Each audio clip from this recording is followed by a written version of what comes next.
दरम्यान राष्ट्रवादी काँग्रेसचे आमदार संग्राम जगताप त्यांनी केलेल्या आक्षेपार्ह वक्तव्याचा चांगलाच आता भोवलेला आहे। कारण पक्षाचे राष्ट्रीय अध्यक्ष अजित पवार यांनी जगताप यांना चांगलंच कारणे दाखवा नोटीस बजावली आहे। याबाबत आता विचारलं असता आमदार संग्राम जगताप यांनी आता बोलणं टाळलेलं आहे। संपूर्ण प्रकरणाबद्दल आता अजित पवारांसोबत सविस्तर चर्चा करून एवढीच प्रतिक्रिया त्यांनी दिलेली आहे।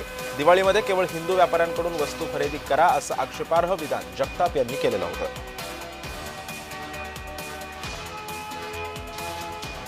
हे पक्षाच्या विचारधारेला धरून नाहीये, याबद्दल आम्हाला त्यांना नोटीस काढावी लागेल असं मी सांगितलेलं होतं। तशा पद्धतीनं नोटीस काढलेली आहे। शेवटी तुम्ही एका राजकीय पक्षाचे सभासद असला, सदस्य असला, तर त्या पक्षाच्या विचारधारेपासून तुम्ही काही जरी बोलायला लागला तर कुठलाच पक्ष ते सहन करणार नाही, म्हणून नोटीस दिलेली आहे।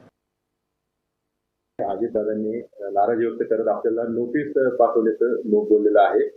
काय म्हणजे हे बोलू त्या विषयावर आम्ही दादांशी बोलू त्या बाबतीत सविस्तर बोलू आम्ही त्या बाबतीमध्ये। पण अजितदादांनी नाराजी व्यक्त करत आपल्याला नोटीस पाठवल्याचं लोक बोललेलं आहे।